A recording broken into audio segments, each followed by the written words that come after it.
Hello everyone, welcome back to the Chris playthrough of Resident Evil. So, in this video, we're going to be leaving the mansion just for a little bit.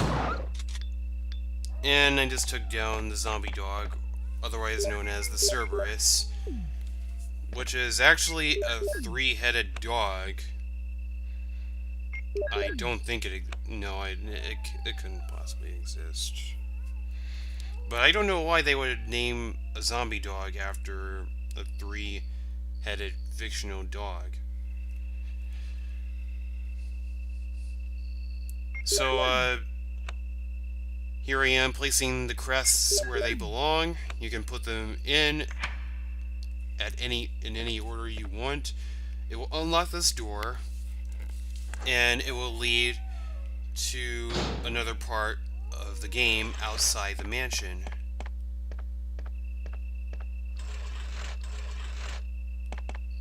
It basically leads you to a house or a dormitory.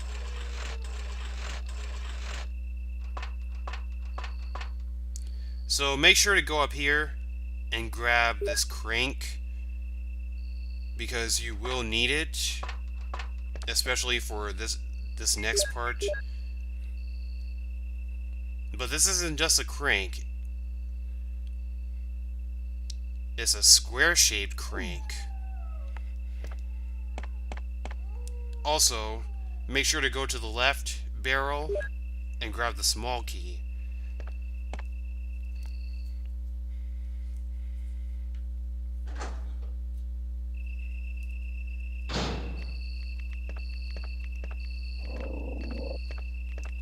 So I'm going to go ahead and kill these Cerberus right now instead of later, because I am going to have to kill these things later on. Whoa, that was too close. Almost got the jump on me. I'm surprised that I got that one Cerberus in one shot. That's what surprised me.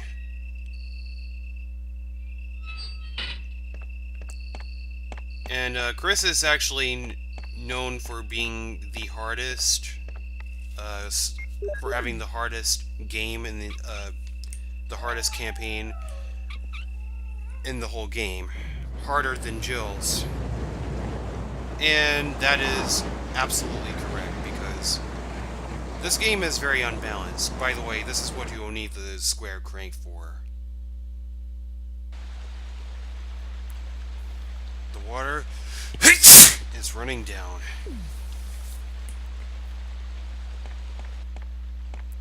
So yeah, I can definitely agree on that, based on my own personal experience. Chris' game is much harder than Jill's game,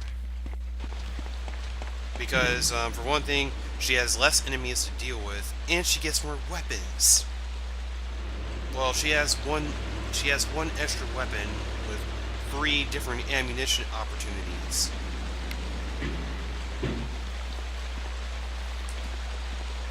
This game is very unbalanced.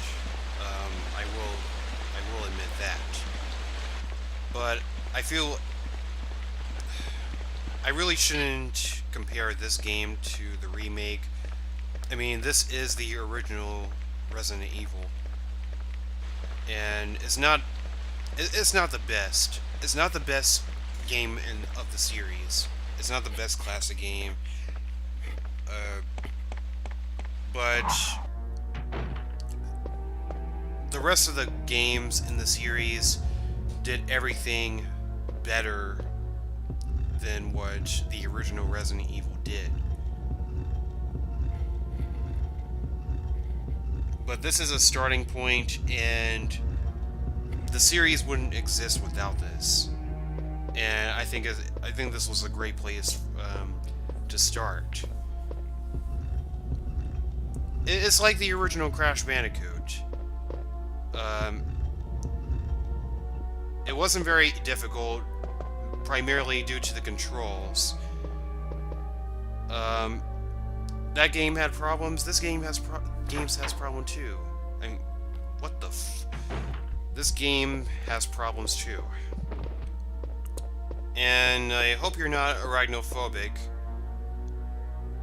because this room has a couple of giant spiders that are known as web spinners, even though they do not spit out webs. Oh my goodness. But yeah, gross. I hope my mom doesn't see this. So, the statue just corrected itself into where it needs, into the position it needs to be. Basically what that statue is for, it covers up a hole where a tentacle comes out. A plant tentacle comes out and chokes you. I don't think it kills you, but I think it damages you. Speedrunners normally just leave the statue alone and let the plant choke the character, because either way is one way to get past the game, get through the game faster, just by letting the tentacle choke. If you're going for a no damage run, then it's pretty much required to just push the statue into the hole, cover up the hole. So make sure to unplug this tub, because there's a key inside.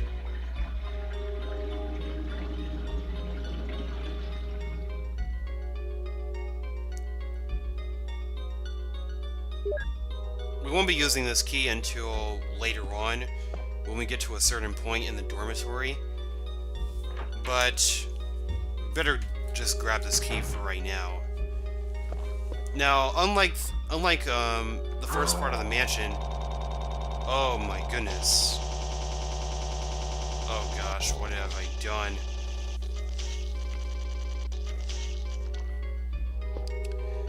See, this is what I get for playing emulators. I forgot to freaking turn off the hotkeys from when I played Sonic Advance 3. Very unfortunate on my part. So back to what I was saying. I didn't even have to take damage there, or that didn't even have to happen. That was awful. So the thing about the dormitory is that it's actually more linear than the first part of the mansion, where you have to backtrack, go from the left side to the right side, or the right side to the left side. The dormitory is actually not as big as the mansion is. It's actually very small in comparison, and because of that, the level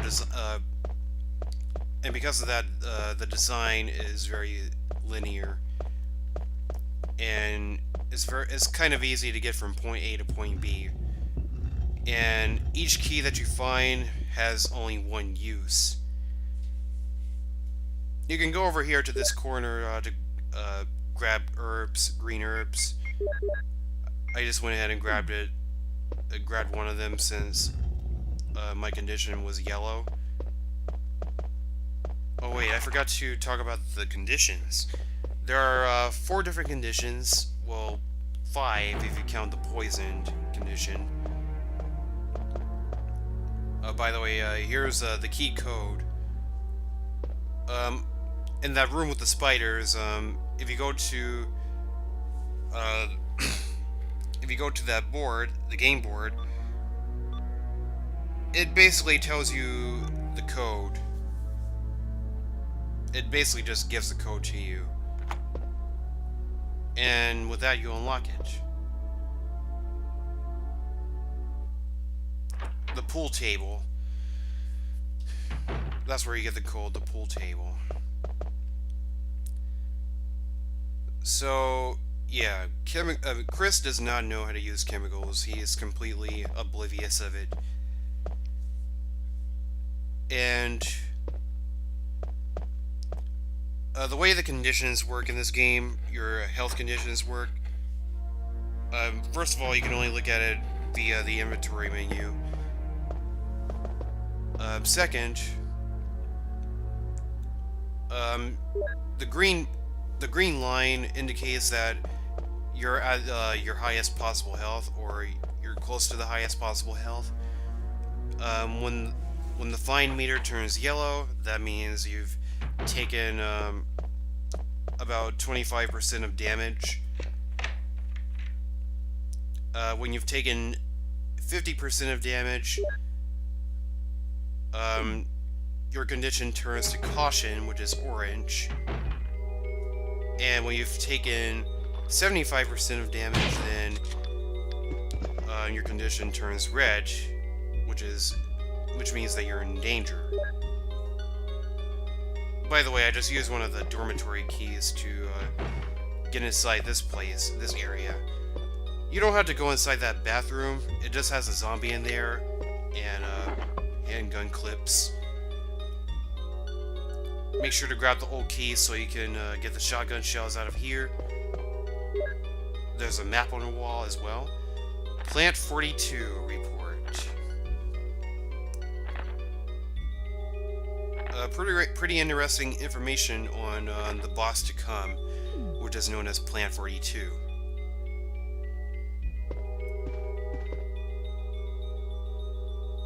And here's a dormitory sketch, which is basically a map. I just grabbed it just in case. I really didn't even have to grab the map. I really don't have to grab the maps in the game, since I rarely even take a look at them. Because the maps are actually kind of useless to me, in my opinion. At least in this game. So here's a tricky little puzzle. Not necessarily tricky, but it kind of plays with your mind a little bit. The first thing you would expect to do is to push it downward, down this hallway, but that's not how it works. First, you need to push it outwards, so you can push it to the left side of the wall. Now, don't push it too far away, just push it close. Stop pushing it for a minute, so you can push this crate first. Then comes crate number 2.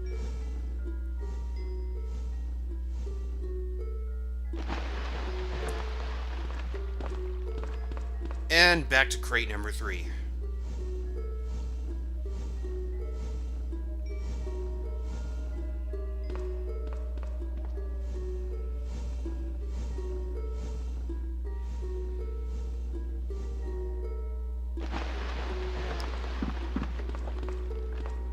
Very simple.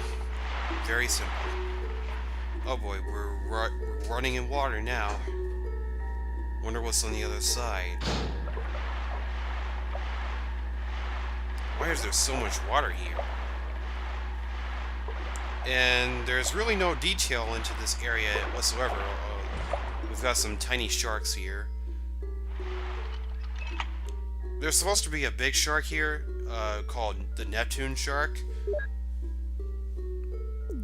But I didn't stay in that area long enough for you guys to see it, because I was not willing to get bit, just so you guys can see the shark. But you will see it you will see the shark in just a minute, but you won't see it swimming. So push the lever to drain the water. Very, very simple. I shouldn't have left out the door. Push the switch, and it will unlock the door on the other side. And because you need to get inside this area.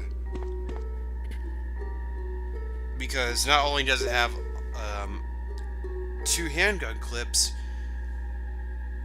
it also has 2 shells, 2 boxes of shotgun shells.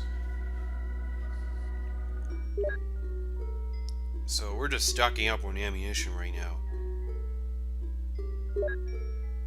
But that's not all this room has. There's a key that we need to get. So make sure to grab this key before you go. If in the case that you don't even grab the ammunition in this room, make sure you grab the key because it is the key item. No pun intended.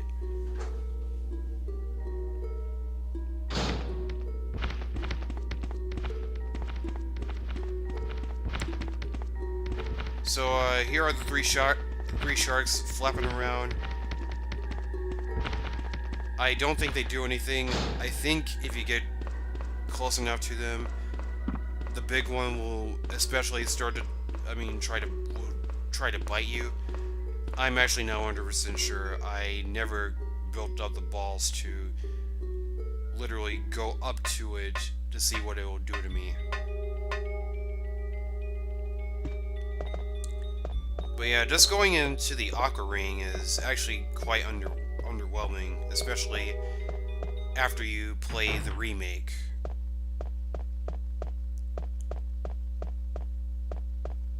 And once you play the remake, the original game starts to become obsolete. Oh, that's what happened. I forgot to get the red book. I was wondering why I was coming back here.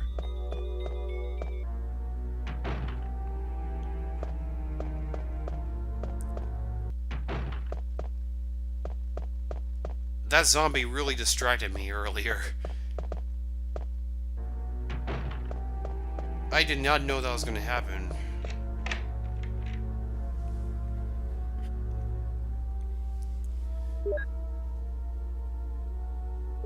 So we no longer need that key. So I'm just going to get rid of it. Once the key has served its purpose, just get rid of it. There's really no need to keep it unless you want to fill up your item box with items that you don't even need.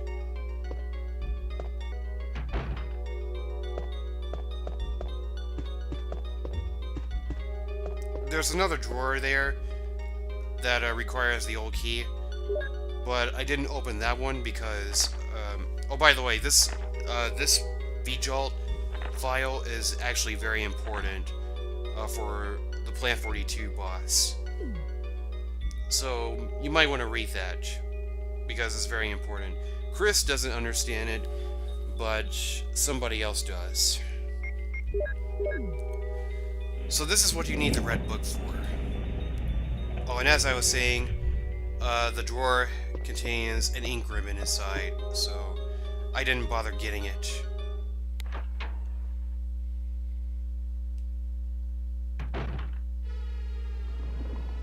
Oh my goodness, that was very creepy and disgusting, too.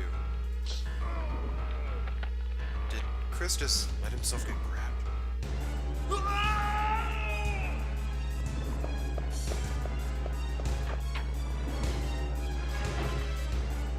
Chris! Rebecca, no, it's no use. The roots of it are in the basement. You could... Whoa! Chris!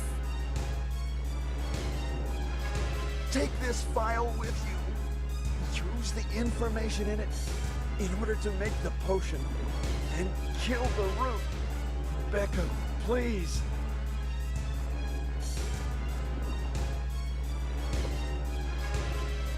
Chris! Don't die! And we will see Chris's fate in the next video. Thank you guys for watching, and I will see you again next time. I personally forgot that the video was already over. I wasn't expecting it to be over so soon. Oh well.